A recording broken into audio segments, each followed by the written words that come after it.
Navenda nûçeyana radyoya dengê gel dembaş kodarînêja. Îro 22 îlonê 2025 duşem li Brükselê saet 15 li Amedê 16. Em ê nûçeyên di navê rojê pêşkêş bikin, demdema azadiya rêbera poyê.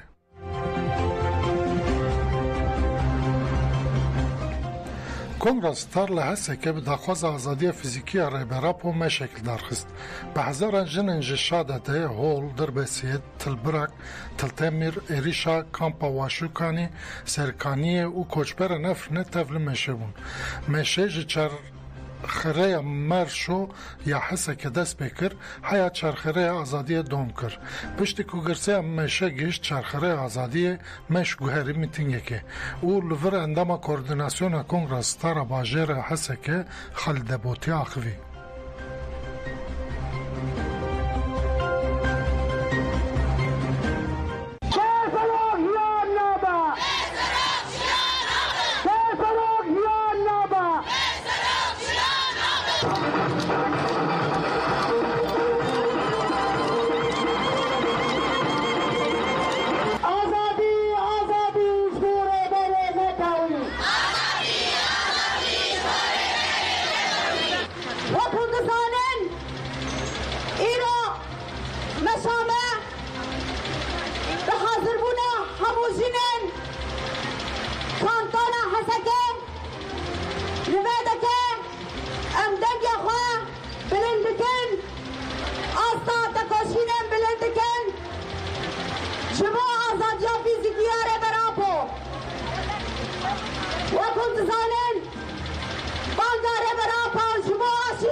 Dîroka konsera Koma Amedê diyar bû. Koma Amed ku yek ji wan komanê ku mohra xwe li hunera Kurdî daye, piştî 30 salan cara evil dê di ma mijdarê de li Amedê derkeve ser dike. Koma Amedê ku salên nodî de bi gotinên xwe yên polîtîk, bi mûzîkaya xwe ya resen û bi awazên xwe yên pirdengî bû bi dengê nifşekî, piştî salên domdirêjên bi sürgün, qedexe û zextan dîsa derdikeve pêşberê hezkiriyên xwe. Endamê Koma Amedê Memo Gül li ser hesaba xwe ya yekser ragihand ku dê yekê mijdarê de li Amedê konserê bidin. Konser dê li qada Newrozê bêl darxistin.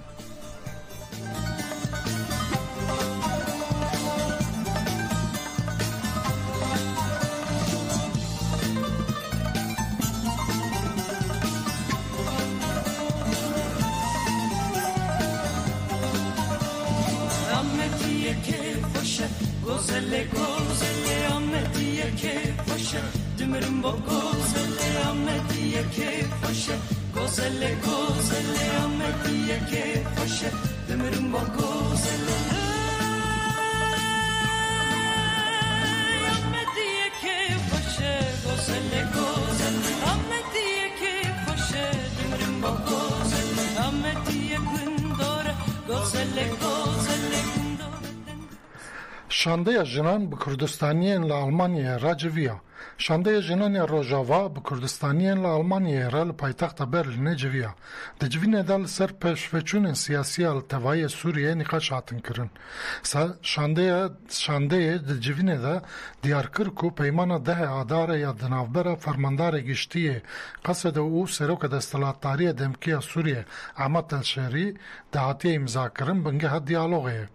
ده جوینه ده گرینگی آواکرنا پرگال سیاسی ناوندی نه ناوندی یا پررنگی حتی آخافتن و گوتن. دوی بشتاریت تواهی پیکاتین سوریه میسوگر ببه. دوی دست کفتین شورش جنه یا باکور روژالتا سوریه ورم پاراستن. شانده یا هفدیتن خویم به پارلمانترن فرانسه رجی به بشتارن را پار وکرن.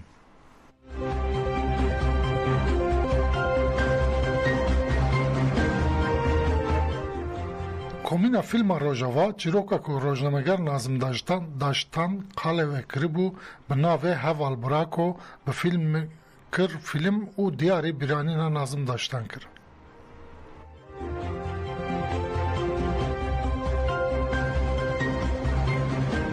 فیلم هوال براکو چیروکی وی گریدای چیروکی که هوال نازم داشتنه شهید نازم داشتن به چیروکاوی هوال اندر ورگران سناریوی به بی هوایی گیش دستمه پیشتی که گیش دستمه یعنی چیروکی که بالکش بود چیروکا دو برای که دست دایشه ده دیل هاتنه گرتن و دیجی چاندا خواه دیجی گلی خواه مثل تیم پرورده کرن و دیجی گلی خواه تیم بکارانین اما داوی جی لگری نوان حسرت وان بیرانی نوان با آوای پاراپسیکولوژیک مثلا حس کردن وان هفدو و خواه گهاندن وان چیروکی که خواه گهاندن وان هر دو برای نه و ام 2024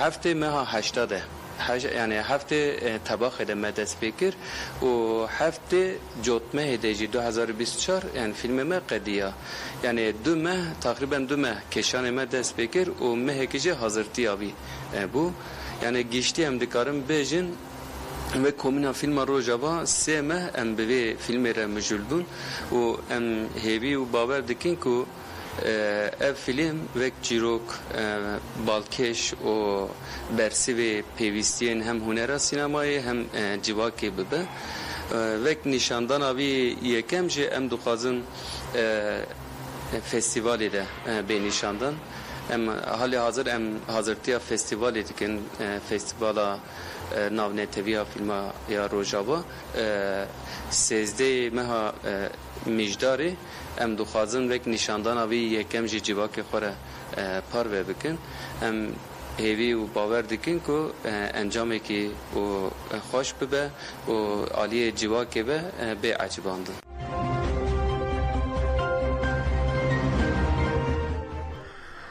حسن شیرک گفت رضا altun شورشگرکی kolektif bu. Heval şehit Rıza Altun ye تکوشین حسن شیرک به برفرایی بحثا کسایتی اوی کر. حسن شیرک دست نشاندکه که رضا آلتون جزاروکاتی خواه کسک سرلدار بو و وعده همدکه. از هوا رضا جزاروکاتی خواه ناستکم. منو هوا رضا آلتون لهمان دبستان سراتایی دخند. هوا رضا دوان دمان ده سرلدار بو و دجه خود نده سکنی. کسکی شرکر و خودی سکن بو. آخطفوانه که باش بو. دکاری بو خطابی هر کسی بکه. میلتانک بو او پیشنگ تکوشین ها لدیج فاشیستان بو. بسکن لفو تفگر و آخافتن خواباوری دا در دو رخواه. حوالتی یا رضاالتون را حوالتی اکی باوریه بو. دما مرو برزالتون را حوالتی دکر وکا کود بچیاکی را حوالتی بکی. حسن شیرک دیار کر که رضاالتون یک جمینا کند سوزیا به شهیدان را بو. دما لانقره حوال معالی دوغان یلدرم شهید بو شهادت آوی لسر ما بطایبتی جی لسر حوال رضا زود بندور چیکر. پشتی شهادت حوالالی امون شورشگرن پروفیسیونل. دسر در ریبرتی بده سوزیا خواه به هن حوالان را سینور ناس ندکر. جوه مروف چقاسی بحث حوال رضا بکه کمه. شورشگر کی پرالی و کولکتیف بو.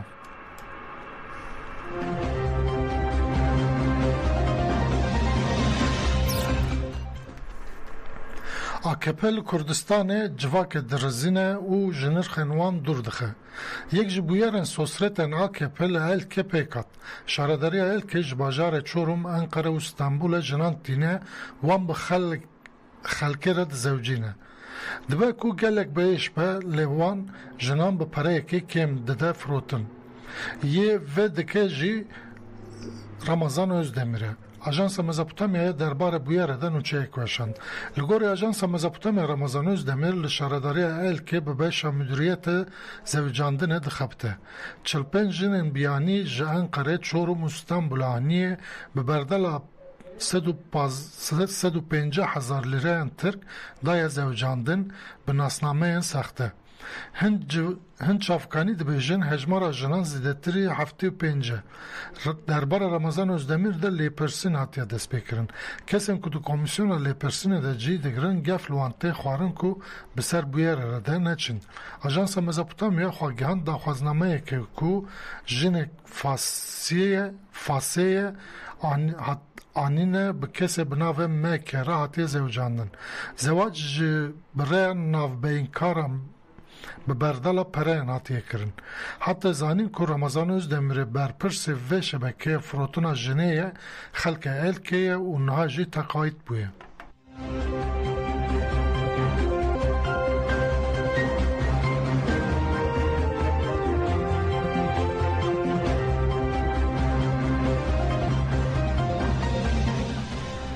Spora têkiliya navnetewî ji bo çareseriyê li Sûriyê diyalog giring e. Heta niha hikûmeta veguheza Sûriyeyê gavê nêkalî davêje û vîna gelê Sûriyeyê paşko kiriye. Bi navê diyalogê kongreyek li darxist lê tenê algirên wê tevlîbûn. Doktor Ebir Selman derbara mijarê de wiha axivî.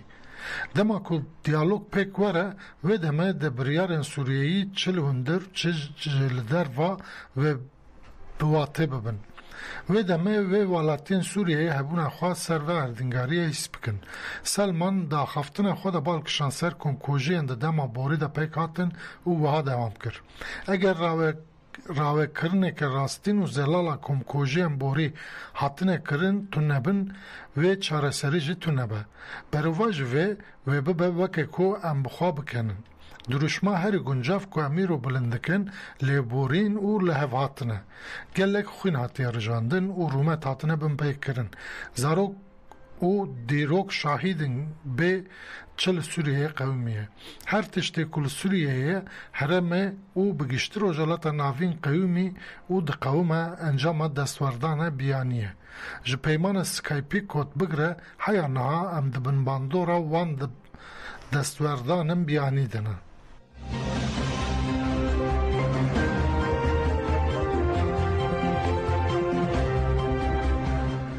Qesede ji heştê Qanûna 2024 ve Daişê 153 êrişkirine.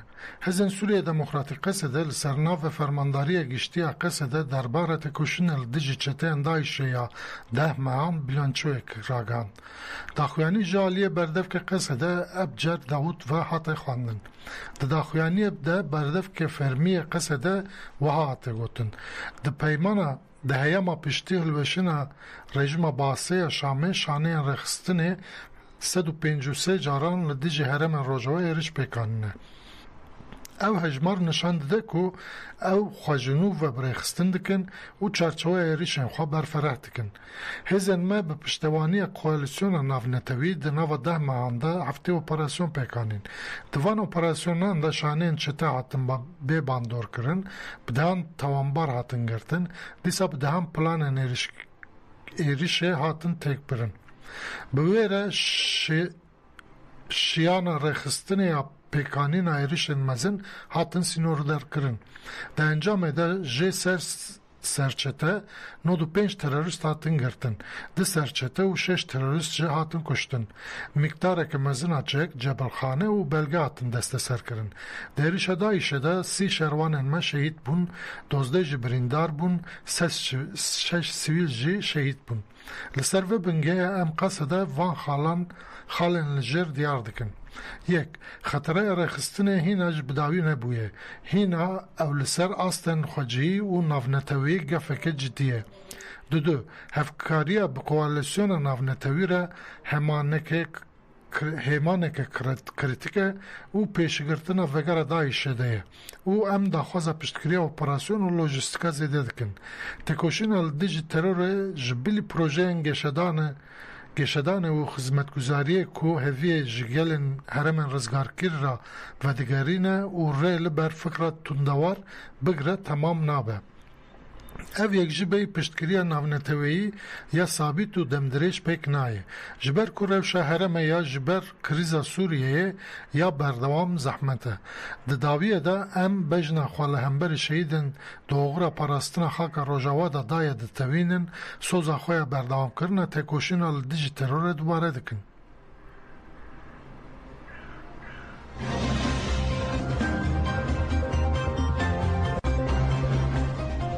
من و چند ناو روژه دا پشکش کرد گودار نجا بمینین دا ناو خیر و خاشه دا.